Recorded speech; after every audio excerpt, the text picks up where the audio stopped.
Eu queria que você contasse um pouquinho como que foi a sua trajetória até chegar à apresentação. Eu estava vendo uma entrevista sua lá no Pânico, e eu acho que para nossa audiência é importante ver como é que surge, né, um jornalista. Pelo que eu pude entender ali, você não tem nenhum QI, você não tem nenhum diretor que te puxou, foi na base do trabalho mesmo, e eu me identifiquei muito, porque eu, quando estava trabalhando na Editora Abril ali, com 20 anos de idade, eu olhava um monte de medalhão e eu falava assim, cara, eu acho que eu sou o cara certo na hora errada e no lugar errado, porque para o jornalista com 20 anos de idade se impor dentro de uma redação com um monte de fera que tinha ali do meu lado, e depois fui para a OTV também, que era do Luquete, e convivi com Amanda Klein, com o próprio Joaquim de Carvalho, que hoje está lá no 247, o Rafinha Bastos, que virou um grande stand-upper aí, e aí eu falei, cara, tá no timing errado, eu acho que eu cheguei antes aqui. Como é que foi a jornada do Brown até chegar na apresentação e na ancoragem que você faz hoje aí na Revista Oeste? Vou tentar ser breve e resumir a história, Thiago, mas começa em 2014, quando eu entrei na faculdade de jornalismo, que foi na Casper Libero aqui em São Tá Paulo, com quantos anos? e tô com 28. Putz, você Então é isso jovem pra foi caramba. 10 anos atrás. Sou novo, tô com 28 de idade e comecei lá na Jovem Pan 10 anos atrás com 18 anos. Eu estava no segundo semestre da faculdade, aí pela Rádio Gazeta, que é um laboratório, uma rádio universitária, que eu nem sei se existe ainda, se está com essa função. Pela Rádio Gazeta eu consegui uma vaga na Jovem Pan como uma espécie de estagiário. Já tinha registro em carteira, mas era uma função semelhante de estagiário, para marcar entrevista, receber convidados, escrevia textos que levava para o estúdio para os locutores, aqueles do vozeirão da época da rádio, Jovem Pan ainda, lerem, e uma função assim, né, de auxiliar da produção. E aí fui evoluindo nesse trabalho de produção até que em 2016 eu fui puxado para reportagem. Num movimento que várias empresas de jornalismo passaram, a própria Globo e outros, né, começaram a demitir os medalhões, quem tinha salário muito alto, e pegar a molecada. E aí eu, entre essa molecada, tive essa oportunidade. Eu fui puxado para reportagem, também pelo custo, acho, né? Também não tinha um salário muito grande.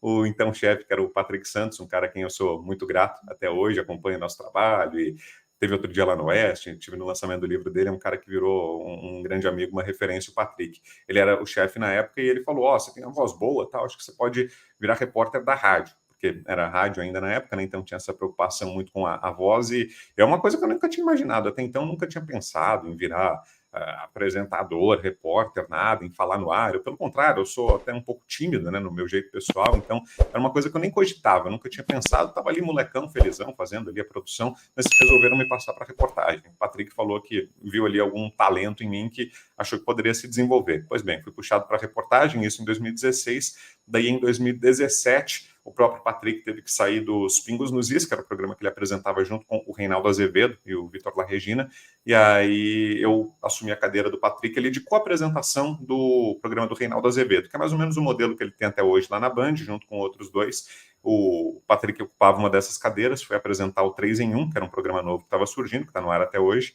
e aí eu entrei nessa cadeira do Patrick para fazer essa co-apresentação com o Reinaldo Azevedo, isso em 2017. E a partir dali eu comecei a progredir ali dentro da hierarquia da Jovem Pan, apresentar outros programas, fiz ali aquela co-apresentação do Pingos, depois fiz outros programas de rádio, Pan News, Jornal da Manhã, segunda edição, Jornal da Manhã, 3 em 1 mesmo, fiquei por um ano, depois voltei a apresentar o Pingos, que foi talvez na fase áurea da Jovem Pan de audiência na televisão, foi quando ela conseguiu os maiores índices, não por eu estar lá, aquela Jovem Pan conseguiu esses índices, mas eu tive a felicidade de participar também desse momento exitoso da emissora, e aí foi. Aí o Pânico, inclusive, fiquei um ano indo lá na bancada do Pânico diariamente, foi outro período muito legal, mas foi mais ou menos assim. E eu costumo dizer, Thiago, que meio que por acidente, nunca foi algo planejado, nunca deitei e falei, poxa, quero ser, ou levantei da cama e falei, poxa, quero ser apresentador, hoje eu vou ir tracer um plano ali para. Nunca. Aconteceu tudo de forma muito espontânea, muito natural, e acho que era para ser, né? Acho que foi o destino que se encarregou disso, até que agora, em 2024, decidi sair da Jovem Pan, recebi a proposta da Oeste e entendi que era o momento certo de fazer essa transição, daí saí lá da Jovem Pan depois de 10 anos. Bacana. Era uma das perguntas, inclusive, por que você saiu da Jovem Pan? Foi uma proposta melhor que você teve na Oeste. Foi. Na verdade, e a West já tinha até conversado comigo, eu entendi que não era o momento, daí nesse momento agora, em 2024, a West me procurou mais uma vez e Aí eu tive esse entendimento de que era um momento, de que valeria a pena. A Jovem Pan até tentou conversar comigo para eu ficar lá, me oferecendo a apresentar um programa que é o Linha de Frente, que o Fernando Capês está fazendo à tarde, que é o que o Pavinato fazia antes. Me fizeram essa oferta para ficar lá, mas eu entendi que não. Falei, acho que já está esgotado o ciclo. E o que eu analisei muito, Thiago, e aí de coração foi, e sem querer ser desrespeitoso, né, com a emissora em que eu estava até outro dia, mas foi o momento de mercado, né? A Jovem Pan está no momento de decréscimo, né, de perda de público, de audiência, de faturamento. A Oeste não, está num movimento de expansão. Só aumenta o número de assinantes, que é a base principal de faturamento da Oeste, só aumenta a audiência dos seus programas, ela está ampliando a grade, criando novas atrações, novos produtos. Então eu vi uma empresa que está num momento de queda e a outra num momento de ascensão. Então eu falei, poxa, acho que é o momento de fazer esse movimento, né, de dar esse pulo, de, por mais que eu tenha uma história aqui na Jovem Pan, não é uma decisão simples, né? Até por ambiente, né? Você está muito acostumado com a rotina, com as pessoas, tá? Tem um certo grau de acomodação, então não é simples. Mas eu falei, não, acho que vale a pena embarcar nessa, dar esse passo, fazer essa aposta, e por enquanto está se mostrando muito acertada, né? A Oeste está sendo recompensada pelo público com a qualidade e a autonomia do seu trabalho. Legal. Em cima disso que você está me trazendo, só fazer um parênteses aqui, né? Para o Brown foi uma coisa oposta, você vê, ele nunca planejou ser apresentador. Eu sempre, desde que eu entrei na faculdade, eu falei, quero ser apresentador, quero ser famosão, porque a gente, quando é molecão novo, eu decidi com 15 anos, né, querer ser jornalista. Aí eu falava, pô, vou ser famoso, cara, né? Vou aparecer na televisão ali, vou ter um espaço. E aí aconteceu de eu arrumar um emprego na Editora Abril. E aí comecei a escrever lá na revista Ação Games, o professor Edson Rossi, que é um grande mestre, inclusive o Stevani também conhece, também deu aula para ele, acho que de 60 alunos ele me pinçou ali por conta da minha redação, e tinha uma boa redação, modéstia à parte, mas não era o que eu queria. Aí quando eu fui, falei, vou ter que escrever, cara. E aí comecei a escrever, virei biógrafo do Vanderlei Silva, que é o atleta de MMA, acho que você lembra que eu levei lá pro Pavinato o livro, depois vou te entregar um livro também, vamos dar um jeito de se encontrar. E acabei virando um escritor antes de querer ser o apresentador, né? Você vê como que o jornalismo, ele prepara algumas surpresas para a gente. Obviamente que o Brown tem uma voz diferenciada, né? Tá na cara que ele seria, no mínimo, um radialista, né? E ele virou um âncora muito maior do que um simples radialista escondido atrás do microfone, se bem que hoje as rádios também são multimídias, então aparece, né, o locutor em câmera. Antigamente os locutores brincavam que eles eram todos feios, né? Por isso que eles precisavam ficar escondidos atrás da rádio, e os mais bonitos iam para a televisão. Mas a vida, ela prepara essas surpresas, né? E aí, quando o Brown me traz essa questão da ascensão da Oeste, eu já vou emendar na minha pauta aqui. Por que os veículos de esquerda, na sua opinião, têm esse apoio do governo e acabam se valendo da necessidade desse apoio do governo, né, enquanto os veículos de direita estão ascendendo por conta própria? Como que você vê essa questão do jornalismo enviesado? Isso vale até para influenciadores aqui do YouTube, que recebem também, né, para falar bem do governo atual, enquanto, até onde eu sei, o governo de direita não patrocinou nenhum tipo de informação nesse sentido e conseguiu ganhar essa grande mídia da internet na base do carisma. Como que você vê isso?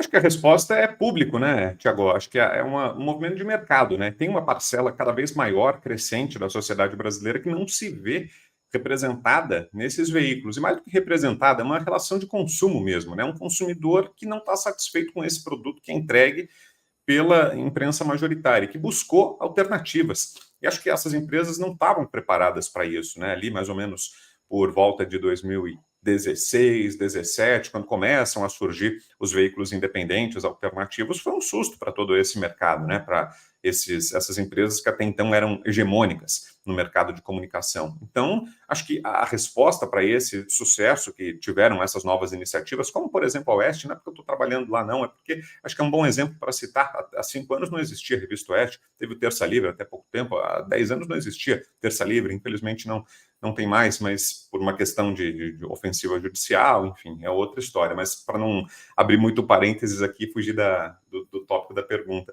É uma questão de mercado, né? Tem demanda. E, por outro lado, essas empresas, né, essas emissoras estão vendo dia a dia uma fuga de público, né? Se você pega para olhar o Ibope dessas emissoras, ainda é muito grande, é verdade. Não acho que a Globo vai fechar, não acho.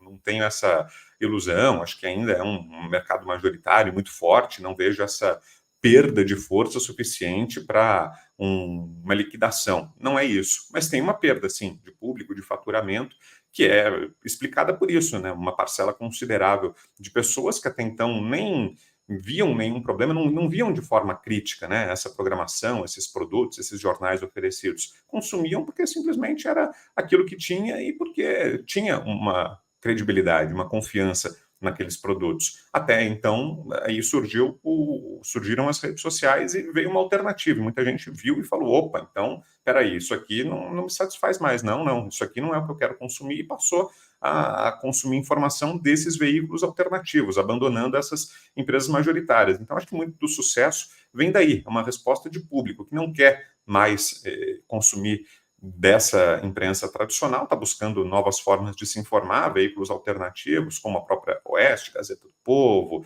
enfim, outros que a gente possa mencionar, canais como o seu, né, Tiago? Então, acho que é uma resposta de público. E o que explica também essa sobrevivência dessas empresas, mesmo sem público, mesmo com isso que eu estou falando, porque, olha, como é que perde público? Ah, tá, as pessoas não estão assistindo mais, mas elas estão aí, essas empresas. Por isso que você citou, né, o apoio estatal, né, quando a gente fala de faturamento, essas empresas ainda constam lá no organograma do governo, estão recebendo verbas, e aí não é só governo federal, não, governos estaduais, prefeituras, colocam muito dinheiro, né, em veículos de imprensa, em jornais, em emissoras de televisão, em afiliadas das grandes redes nacionais. Então, acho que esse é um fator a se considerar. Por exemplo, a Oeste, não é para puxar sardinha, não, mas é porque acho que vale o exemplo, ela não recebe dinheiro público, ela tem como política, como premissa, está lá no pacto com o assinante dela, ela não recebe dinheiro público. Então, mesmo que, vai ser eleito um presidente de direita e aí vai colocar... Não vai, porque a Oeste não recebe dinheiro público, ela colocou para si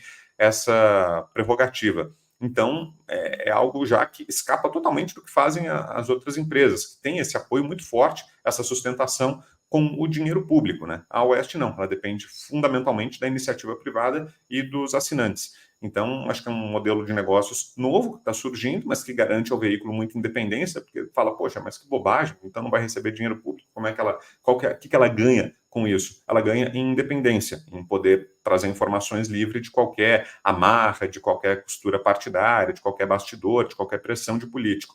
Então, acho que a chave passa por aí, né? O que explica ainda essa sobrevivência desses grandes veículos, mesmo com essa perda de confiança, de público, de faturamento, é esse sustento público, com dinheiro público. Muito bom. Eu não sabia dessa informação da Oeste ter aberto mão dessa possibilidade, mesmo com a eleição de um governo de direita. Porque muitos podem falar isso, eles são canaizinhos aí de direita que estão apostando na volta de um Bolsonaro, de um Nicolas Ferreira lá na frente, para pegar a verba para eles. Né? Recebe do Tarcísio, recebe do prefeito. Não tem. Na Oeste não tem. Caramba, cara, que sensacional isso. Muito bom, tá vendo?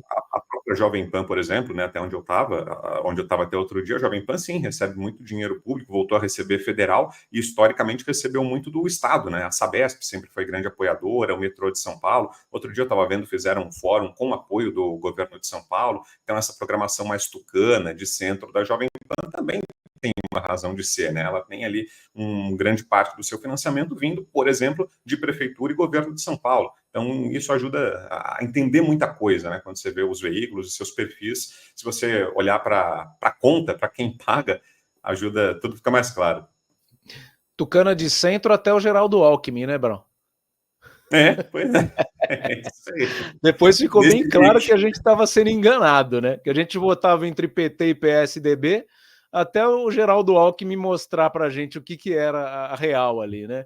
Quando ficava Aécio e Dilma, não tinha polarização nenhuma, porque estava tudo em casa, né? Qualquer um que ganhasse ali, estava tudo dominado. Aí quando vem um Bolsonaro, leva uma facada na barriga, daqui a pouco a gente vai falar desse cenário aí que mudou a política nacional, né? Tudo acontece depois daquela facada. Tem gente que fala, putz, por que você insiste de ficar falando do Adélio? Primeiro que o Adélio tá vivo, né? Ele tem a chance de explicar o caso Adélio.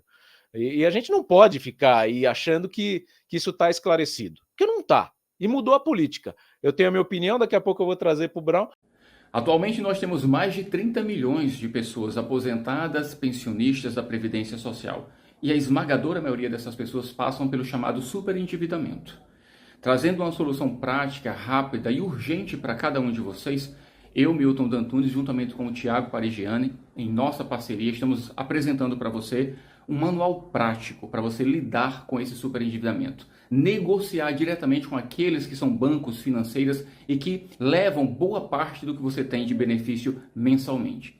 Você vai mergulhar dentro de um curso prático e dentro dele você vai aprender na prática a livrar-se desse grande problema que afeta a vida hoje de milhões de brasileiros. Mas eu quero cuidar nesse momento em especial de você que acompanha o nosso trabalho. Então, não perde tempo. Adquira o nosso curso prático, que era R$ 249 e agora está em promoção especialmente para você por apenas R$ 49,90.